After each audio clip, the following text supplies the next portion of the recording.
Human beings are competitive by nature, so there's no surprise that when the first automobile appeared, there was already people trying to race on it.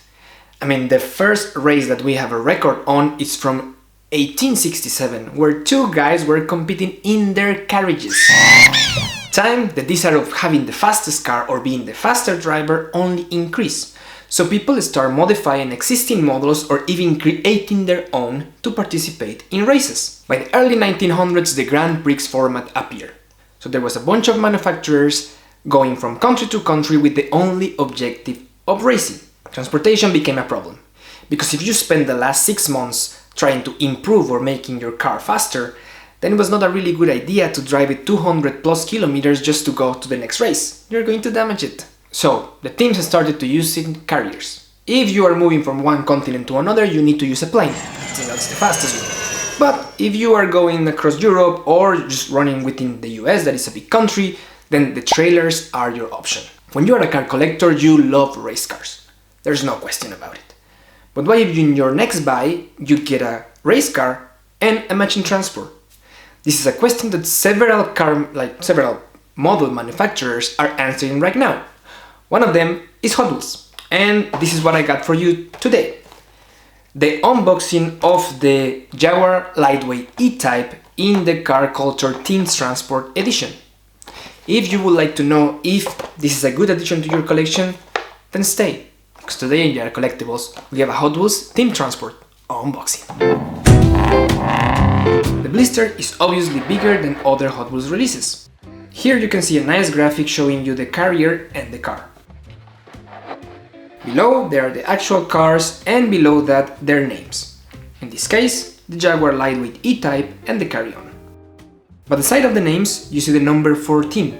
This means that this is the 14th release of the Team Transport. As of the recording of this video, the Mix 3 to be released later in 2024 will include the release number 71. In the back, you can see the other releases of the Mix 2 and 3 from 2019.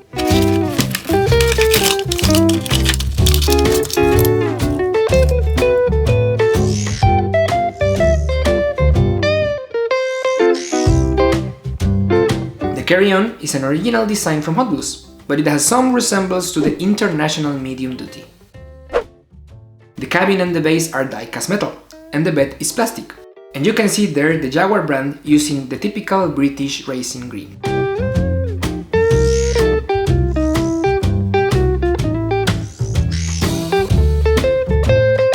This is the first edition of this E-Type. The lightweight version was a limited edition that used an aluminum alloy in the body panels and other components, and it had a little bit more power than the standard version. The standard E-Type was derived from the D-Type design, so the lightweight version was a modification closer to the D-Type racing philosophy. However, unlike the C-Type or the D-Type, the E-Type never won Le Mans, although it was fairly successful with private racers. On details, you can see the headlights painted in the front and the taillights in the back. And what I think is really interesting is that Hot Wheels tried to replicate the leather straps of the hood. Once your race is finished, get up to your carry-on and move to your next appointment. Like any other premium Hot Wheels, the E-Type and the Carry-On have rubber tires, and they roll perfectly. They have also the same rims, just that the wheels on the Carry-On are a bit bigger than the E-Type. Now, the reasons why I got this in my collection and why I think that it could be interesting for you. Number 1. This is a first edition. When Hot Wheels released this set in 2019, they didn't have any E-Type before, so personally it was a no-brainer. I think that I even got it in the store, so I didn't pay resale prices for it, so it's even better. For some collectors it's important to have first editions, so there you go. Just so you know, there's as well a new casting from the E-Type released by Hot Wheels RLC in 2023, but this is based on the standard E-Type, which brings us to my second point. Number 2. This is the racing version of the E-Type. As I said before during the unboxing, these aluminum alloy components and panels made the car, as the name says, lighter. And it also packs a few more horsepower under the hood that make it go a bit faster. So if you collect racing cars, this is another reason. Number 3, the price. The RLC E-Type, it's already above 30 USD, and it will get more expensive with the time because it's an RLC. This set you can still get it for under $15, which is still a doable price. However, a word of advice, is not the cheapest E-Type in the market. This specific edition of the E-Type, the lightweight, it was released another 3 times after.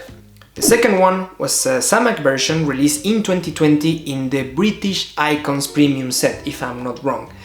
So if you want to get this one new, you will have to pay more because the premium sets are bigger and have more cars. Then there was a third edition. It was released in the car culture British Horsepower in the next year, 2021. This is a single pack, so obviously this is the cheapest version of the E-Type.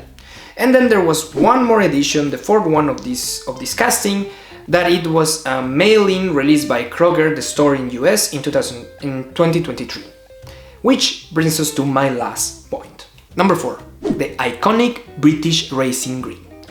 I don't know if you know this, but in the beginnings of international auto racing, the teams or manufacturers start using specific livery colors depending on the origin of the car or the driver.